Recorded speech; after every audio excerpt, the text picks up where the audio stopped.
Hi, everybody.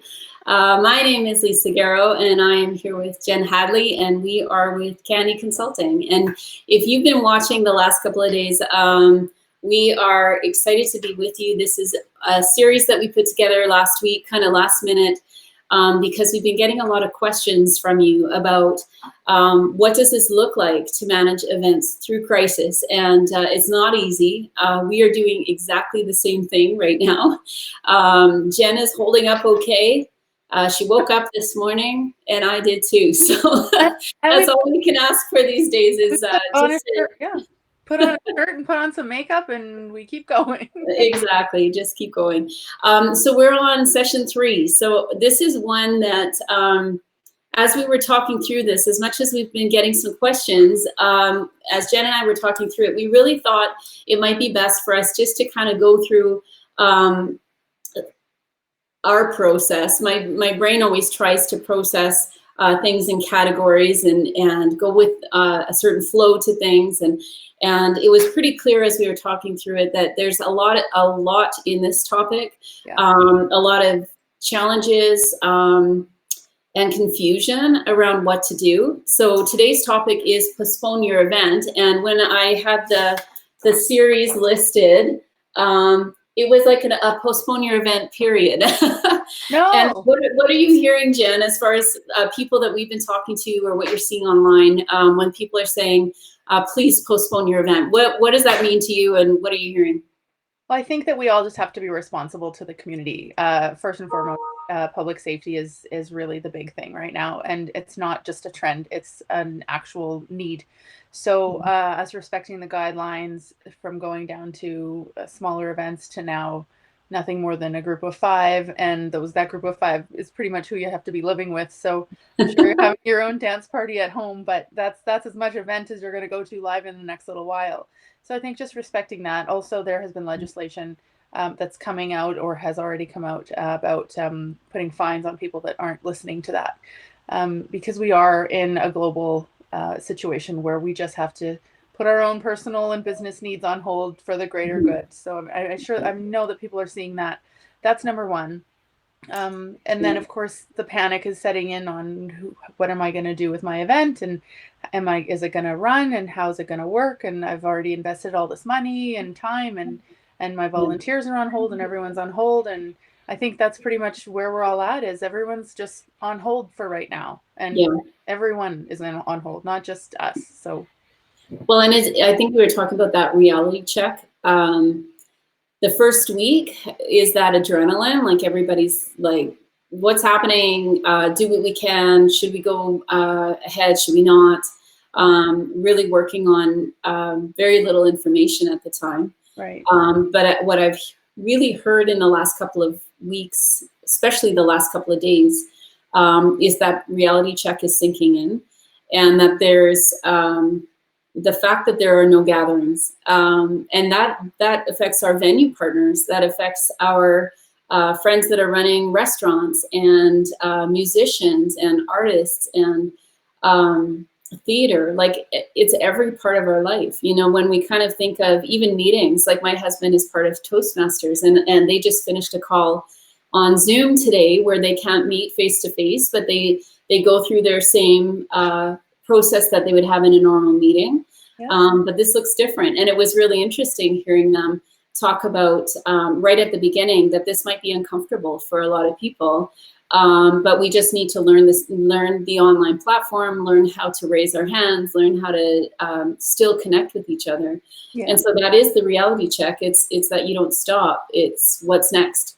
Yeah, and it's like I said yesterday, it's a time to get creative, it's a time to get innovative, and you might not know how the lives work and how the online world works, but there are people out there that do, and thank goodness that that infrastructure is already in place, because had this happened 30 years ago, or when during the wars, they didn't have this opportunity to stay connected. Right. So I think that we're lucky in a sense of where we're at and the opportunities that we have out there to still have events, even though they're not.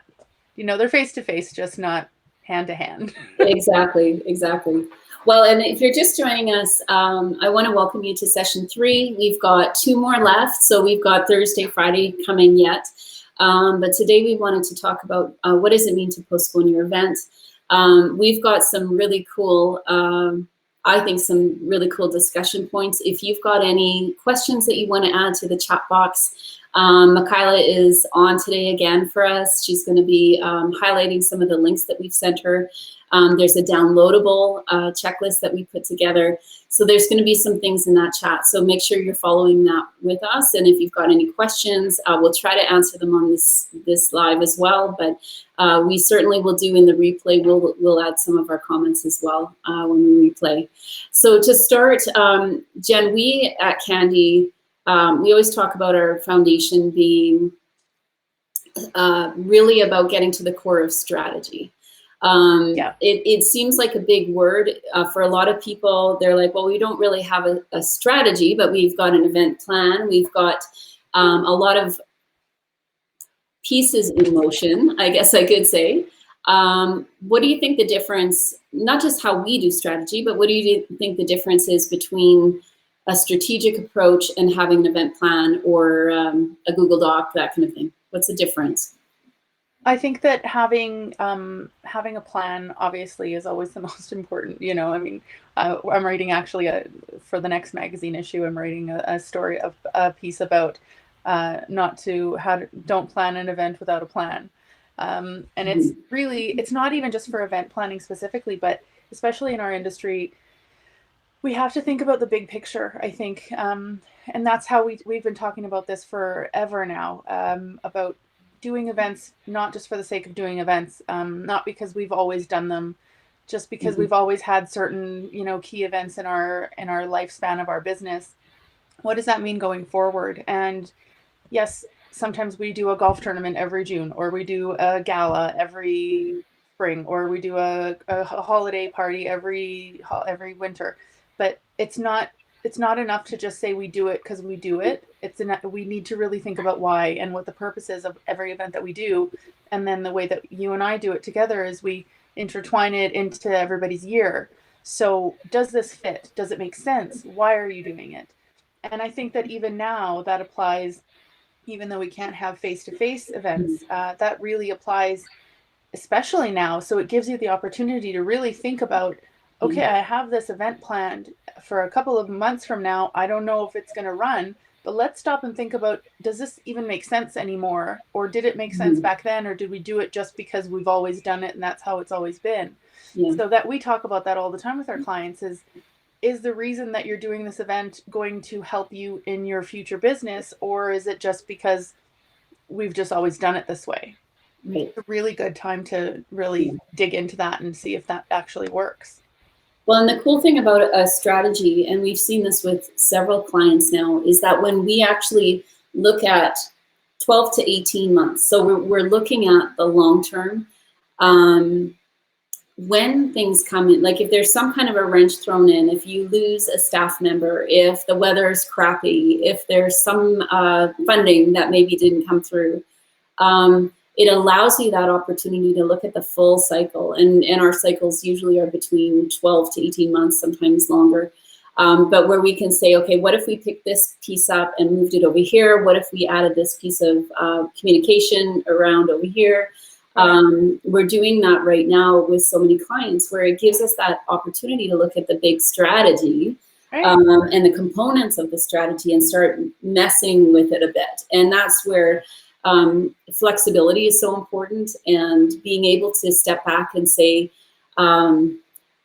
maybe the strategy that we had before, given new information, has to shift and change, and maybe there's something new that we can either add to it, or the process to get to where we want to go. Maybe that process is different. And honestly, we'll talk a little bit about that later, but the platforms now that we have available, this is one great example of that, where we're using what's called Be Live to come to you guys live, where we may not be able to have those face-to-face meetings in the same way. And Zoom, there's a lot of them now that allow us to have that connection.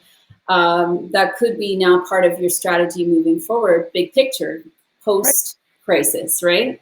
Right, because even when we get out of this and when we are allowed out of the house, these are really great opportunities that we're now learning, and we're learning new skills in this whole area of how to reach our audiences, how to reach broader than our audiences. There's a lot of people that are untapped that we didn't even know or might be interested in, you know, what we're doing or what our clients are doing. And so it's a great opportunity if we take it. I think it's just like we said yesterday, is making the choice to say, I'm just going to stick to what I was doing, cancel everything and wait until the storm clears, or we decide to diversify and we decide to make some changes and learn and move forward. Yeah, and that's what that leadership role that we talked about yesterday is all about, like being that leader, stepping up and learning new skills, bringing on resources that we didn't have before. So all of that is definitely part of that. We talked a little bit when we were talking about what we wanted to talk about today. Was specifically about postponing. So if you've been watching, if you're in the event industry at all, if you're running events and you track people online, some of the conversations we're having, and I think I mentioned that already, where they're saying postpone, just postpone. They're saying don't cancel. Let's keep meeting face to face. Let's pick up that event and put it into another time frame. What are those benefits when we're talking postponement? What would be some of the benefits of postponing an event from today? Well, I think the obvious is you get more time. You get more right. Yeah, exactly. You know, yeah. You get more time. A little bit of a breather. Yeah, because we all know, anyone who does events knows that last minute is the week before is crunch time, and there's no time to think or create anything new.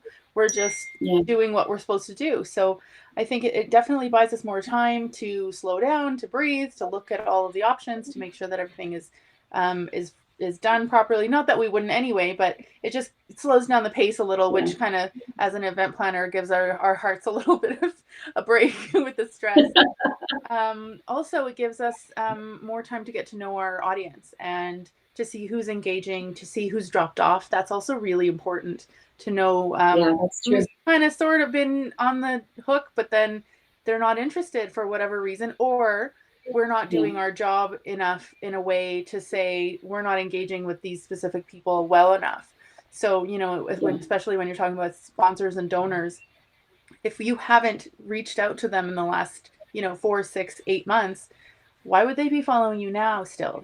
So there's a lot of opportunity there to say, we're still here. The message is still the same, especially with not-for-profits right now. They're hurting a lot because people aren't working. They're not sure where their money is coming, if it is coming.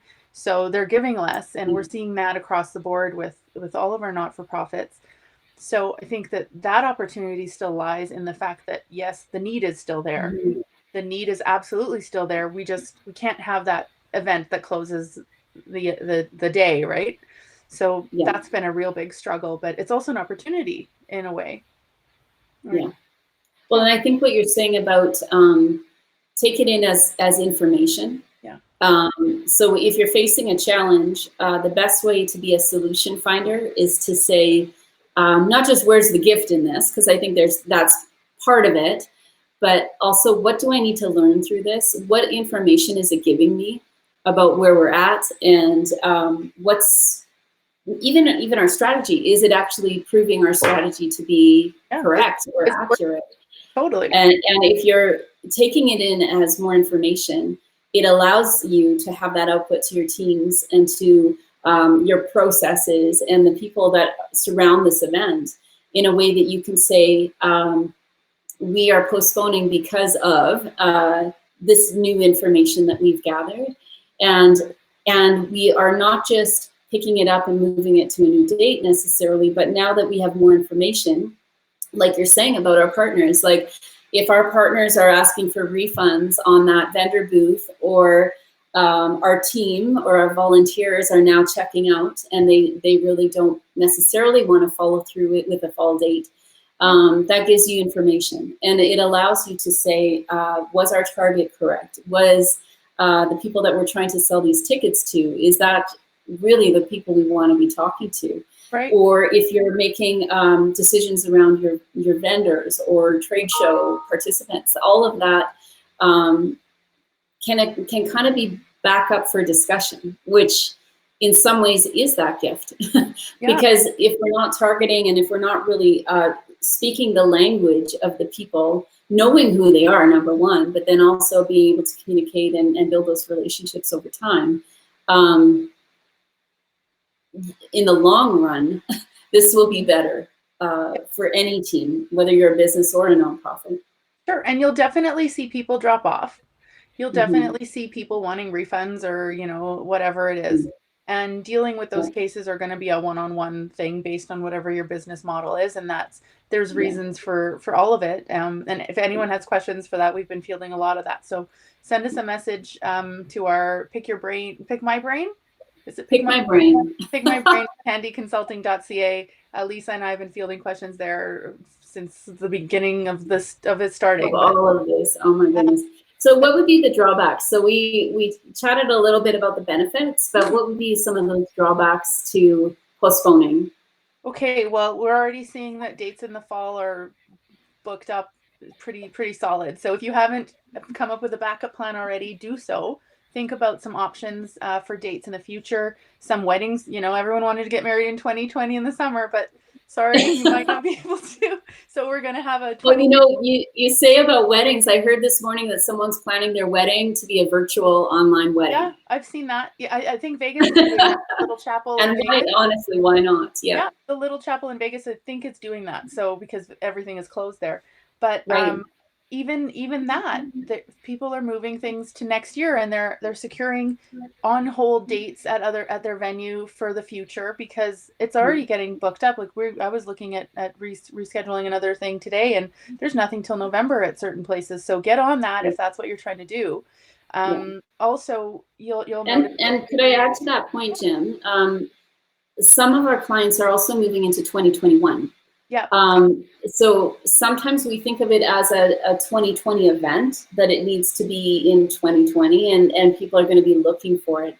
I've seen some comments actually to postponements where they're like, thank you so much for moving this a year out. Because my life is nuts. I've lost my job. I don't know what I'm going to do. Like this is your guests and your attendees where they're also struggling. Like they're trying to now make decisions around what the next even 6-8 months looks like for them. Right. So some of them are saying, thank you so much for taking that responsible choice and pushing this back into next year. And it doesn't necessarily mean that we would be calling it a cancellation. It would mean that it's still a postponement. Well, we saw that even today or the other day with the Olympics. The biggest event in the worord has been rescheduled to 2021. And if they can do it, we can do it. It's totally okay. You can do it too. If the International Olympic Committee can do it, I'm pretty sure there's a lot more irons in the fire one than, you know, a couple of you know, conferences or whatever. Not to minimize, but just so that everyone has some perspective. Also, well, and when we're working with nonprofits, sorry to jump in, when we're working with nonprofits, part of that postponing to fall is the ask. So if your event is a fundraising event and you're looking for a certain amount of income that's coming from either your partner sponsors or from ticket sales, what could that, like, what's happening in fall? Like, that's kind of a silly question, but nobody knows yet, right? Nobody knows, and people are going to be broke. Like, or there's going to be a lot of competition for that money. So I know, Jen, you've got a friend that had a fundraiser that was supposed to be happening fairly quick here. Yeah. What were they talking about? Like, what was that looking like for them? Well, the issue is the same, and I think that she stated it perfectly, where she said that even though we can't hold our event, the need is still there, and actually now more than ever. So the communication and the messaging around that whole organization really needs to be more about the need than the event right now. And so having chats with her about it, there's so many opportunities to still and even probably surpass their fundraising their fundraising goals, because you build up this whole thing to go to one event. It's like you're cooking Christmas dinner, right? And you spend days shopping and you spend days making lists and inviting and cooking and ingredients and all this stuff. And then you spend the entire day cooking, and then your family comes over in half an hour, it's over. Yeah. So, you know, like, well, you do that. I don't really do that, but anybody I'm the one that comes over and eats it all. And you're welcome to come anytime as we're all allowed to leave the house. But I'm saying, like, people, it's kind of anticlimactic in a way if there's no follow-up afterwards. Yeah. So that's a really good challenge that we can put out to our event planners as well, is what is happening before? Are you talking about your recipes? Are you talking about the ingredients that you're adding in? Are you talking about who's coming for dinner? Those are really great opportunities for you to share and say, and with the public now online, and they're sharing with their friends. Yeah. So there's a really good opportunity there saying, I'm XYZ big corporation and I'm sponsoring this event. And it's the actual event is TBD, because that's what everybody's doing is TBD. Yeah. But we're involved. We love this organization. We think the need is important. We talk about the need. We talk about who else is joining. So it really, I think, gives you an opportunity to spread the message even more so now. It's just, you got to do it right. Well, and I think there's so many really easy to use online donation tools. If you're not using them already, I would have said, even before the crisis, I would have said, important for you to get donations moving online, which is a whole other communications thread through that, or marketing thread through that. Right. But the cool thing is, this is forcing people, almost forcing the hand, where if you want the donations, if you want that engagement, you need to be finding another way. So even if you're postponing the physical event, we love physical events. We love it when people can gather and be face to face. I am a believer, and I will say this probably till the day I die, that there is something very different about the energy in a room. Absolutely. When you get people into an event, and the importance of keeping events as part of either your marketing strategy or your donation strategy, or connecting with your teams. All of that is, it still is so incredibly necessary. And I think we're feeling the need to go online because we're missing that face-to-face. We're missing people, the real conversations that are happening. I even find this platform a little bit hard because I can't see all of you and look you in the face. And for me, even phone calls are tough for me, because I really love feeling the energy and the back and forth that happens when you're in a room with a bunch of people that are all, the common denominator might be that business that you want to support, or that nonprofit that you really care about, or the cause that you're all looking out for. So the face-to-face, I don't think will ever go away. I hope, that's my hope. But I love this idea that you're talking about, Jen. When you do postpone your event, it doesn't necessarily mean that the communication stops. It means that you're actually deepening the relationships with the people that matter to your business or to your organization.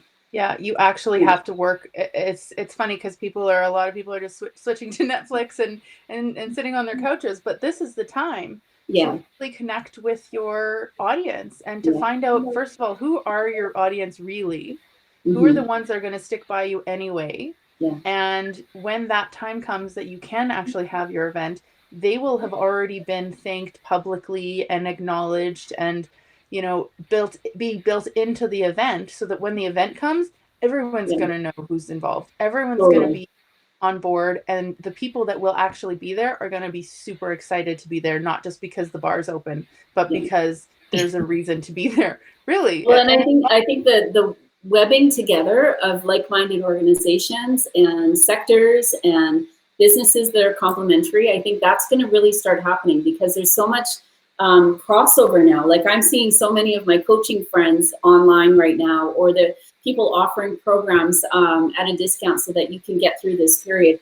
But I'm seeing all this overlap, like, oh my goodness, they're interviewing so-and-so, or they're now giving advice on this piece of what we're also trying to give advice on. And I think this layering that's going to start to happen means that the events won't just necessarily be their own little entity on their own, with your own group of people that really just love your thing. We're going to get so much more layered information and deeper relationships, I think, through all of this too, because of what's going on online. We talked a little bit when you and I were talking about sort of what this conversation could look like. And we talked about the responsibility of an organizing committee or of your organizers or as a business owner, the responsibility to me in that postponement. Yes. There's that level of it. But then we also talked about how we can call out, I think we talked a little bit about it already, but how can we call out our stakeholders and our attendees to also participate? So let's maybe jump into kind of what's the responsibility. We actually have a little checklist. I'm not sure if it's going to go up on the chat now or if we'll do that after. But what would be that responsibility for a committee? Just to start. I think honestly, it's all about communication right now.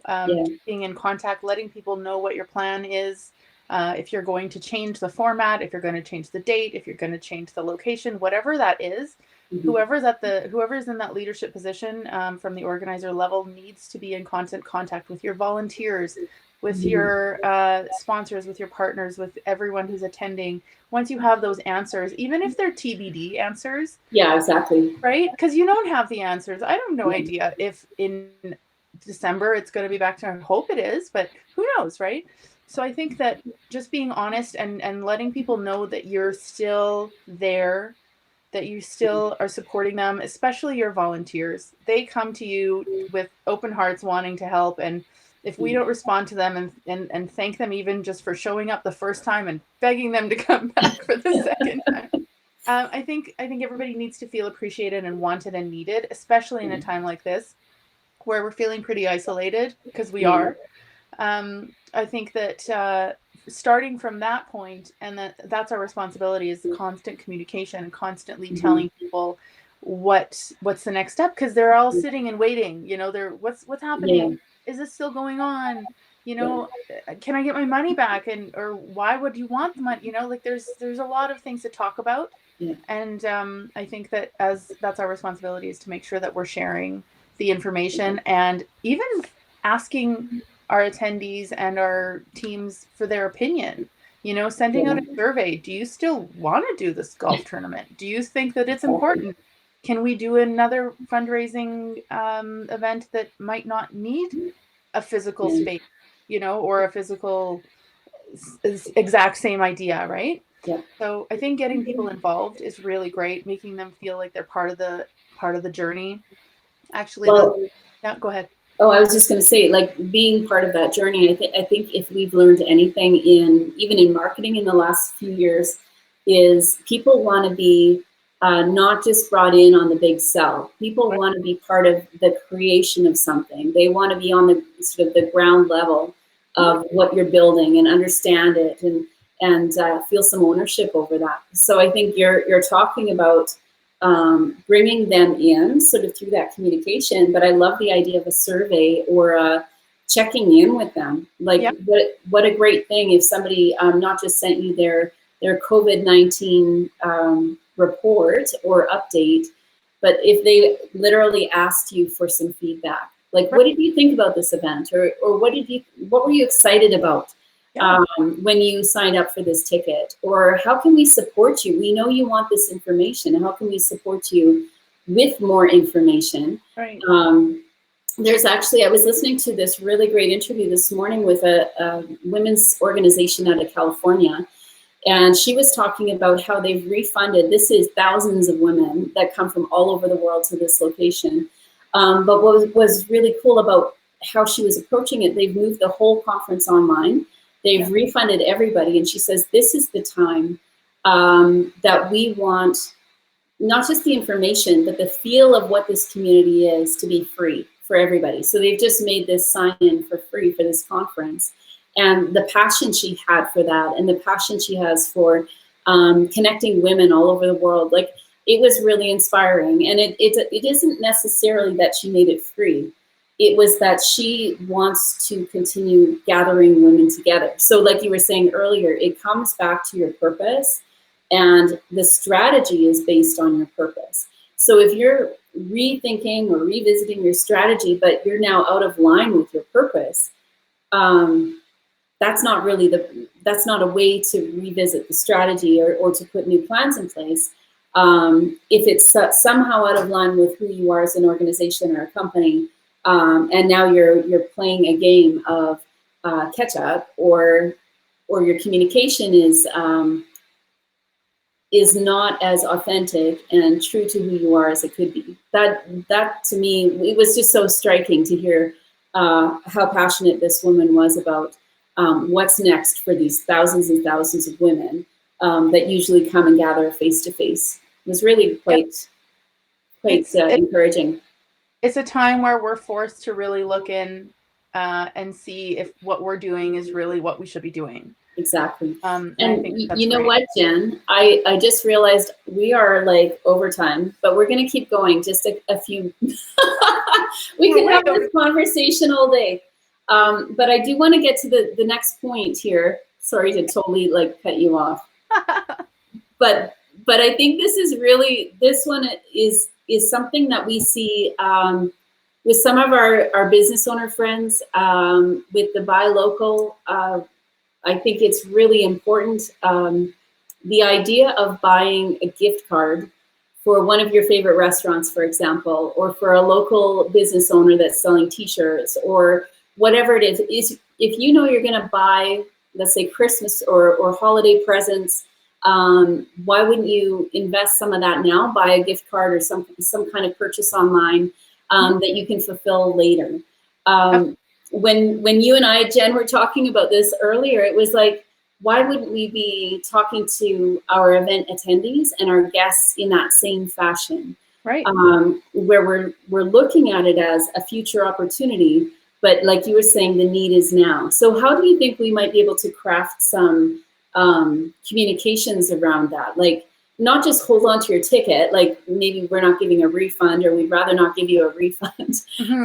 But what would be a way that we could actually, and this is new for us, I think having this conversation opened a couple of doors even for some of our clients. Sure. Well, I think that also people need to understand, if they haven't already, is that when you buy your ticket, you're supporting something bigger than just you going to this event. You are, you're supporting the venue, you're supporting the caterer, you're supporting the AV person and the staff that works at the venue. It's not just all this money goes into the pocket of the organizer and that's it, right? So a lot of that money, especially when we pay deposits on venues, and even though they've been so great to work with, they've been so flexible in allowing postponed dates and things like that. Nobody's really giving, I don't want to say nobody, but a lot aren't offering refunds because we have a hope for the future that life will continue, and we need to keep living and we need to keep going. So it's not really an investment in a big ticket item that you're not going to receive. You are going to receive this event in some fashion. And if it drastically changes, of course, that's a different story altogether. But if you put down a deposit on your wedding venue and you know that wedding venue isn't going to be open because they're legally not allowed to be, it's not the venue's fault. You know, we need to give some grace to to everyone that's involved and say, okay, we're still planning on getting married, right? You know, so just push it aside a little bit because we all are having to do that. So I think that there's a really important piece about everyone just generally understanding and being there for the reason that they want to be there. If you've joined a conference, it's because you want to learn that content.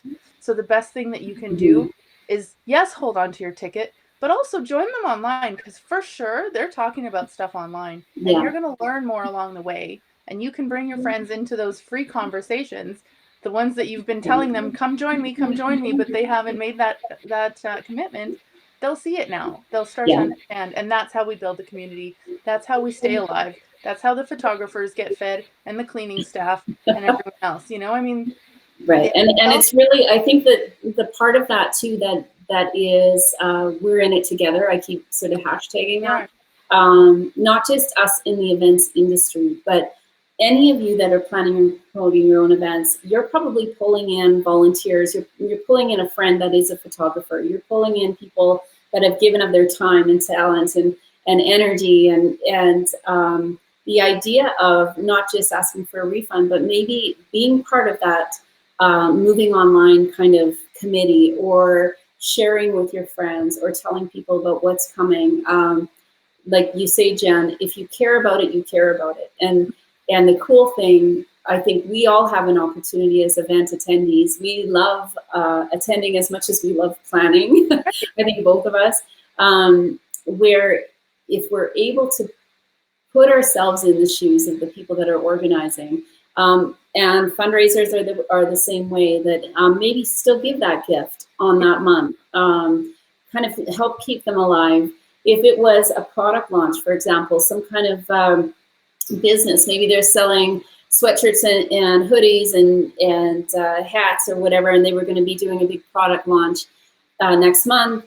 What if you purchased those things online and then partied with them later? Like, there's a lot that we can do as event attendees to support, not just the industry, but these people that are running events lots of times on the side of their desk in ways that they're giving a lot to bring a lot to the community through events. How can we support them? And honestly, I would love to see this whole conversation somehow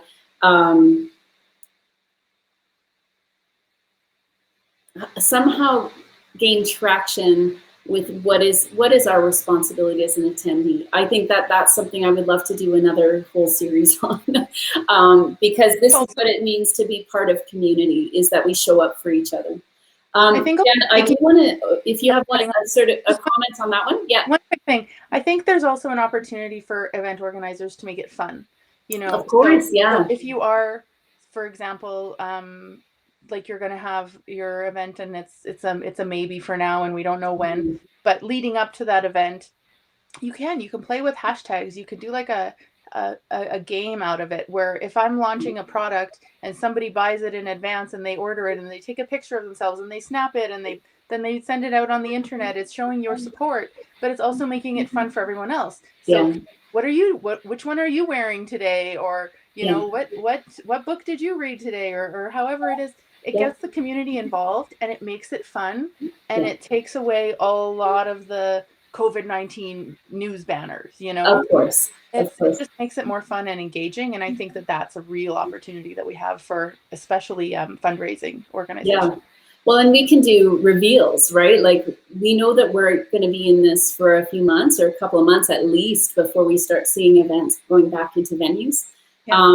Maybe you could have every couple of weeks do a big reveal on a new product or a new program that you'd like to highlight. Yeah. And it's very much in line with what we do at Candy. We call it Candyfy your event. Yeah.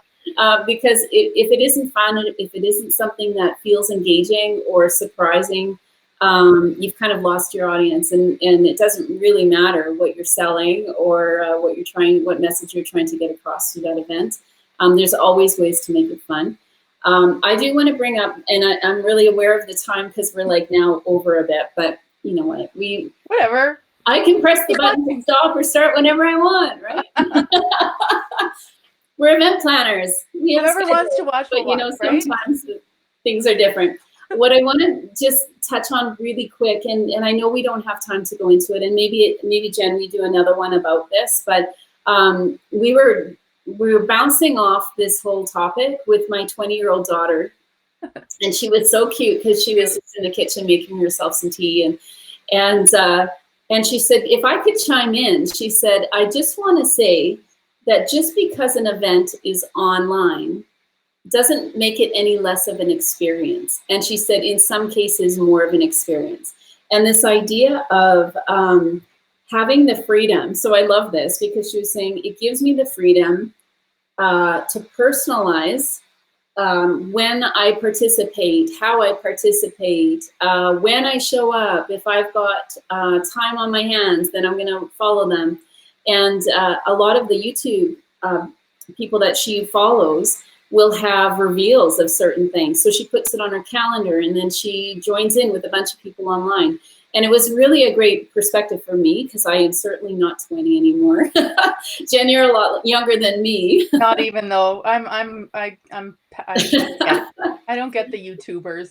Well, you know what was so cool about this conversation was not only will this be a defining moment or moments or months or year for a lot of, I've learned now it's the Gen A, the Gen Alpha, that are coming up. This is going to be a defining part of how they participate in gatherings or events or how they communicate with each other. This is going to be a big deal. And they're growing up online. What's that? They're growing up online. They They know the internet. My 10-year-old son is teaching me things that I thought I was good at computer stuff. He's teaching me things that I didn't know. So they're growing up with it. So they're really comfortable. Yeah, and they will be in that place where putting it on a calendar will actually mean a different type of experience. Yeah. So I do want to end with that, because to me that's a real encouragement, because it means that some of us, like me, where it's taking me a lot, I would say, as much as I feel like I'm sort of savvy with our social media, and through Candy, I can understand how to project manage a lot of things online. But at the same time, there's a lot of technology that is just coming at us so fast. Tap into the resources that are younger than you. Honestly, the people that care, like we were saying, that care about your organization and your company.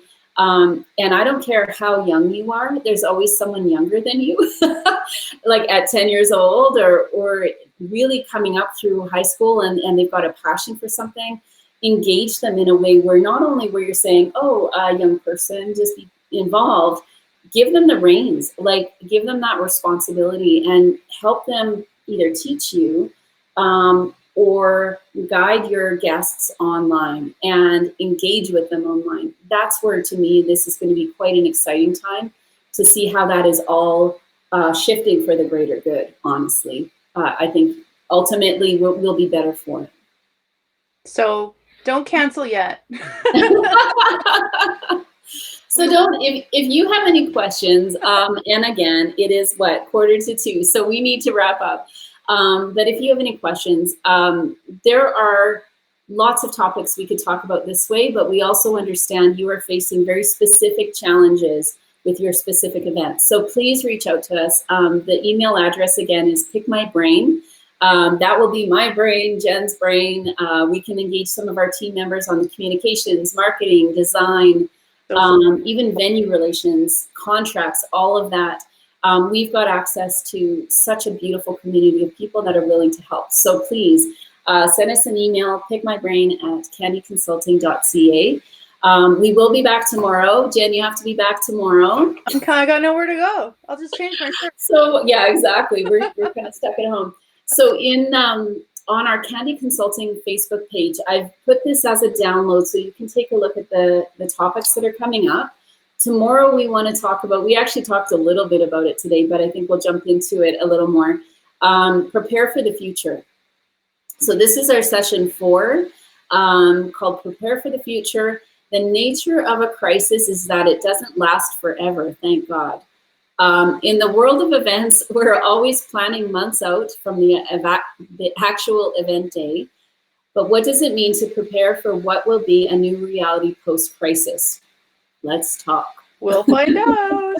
So we'll find out. We're going to have a great chat tomorrow. That's going to be at 1 p.m. Mountain Standard Time. And we just thank you so much for hanging out with us this afternoon. I will see you again, Jen, on another call. My little bubble on top of my And we love your fascinator. I think for the next event, we need to have some mini fascinators. We love you all. We wish you all amazing success as you're trying to manage this transition, but we're here with you. So we are with you on the journey, and we will talk to you tomorrow. Okay. Bye, everybody.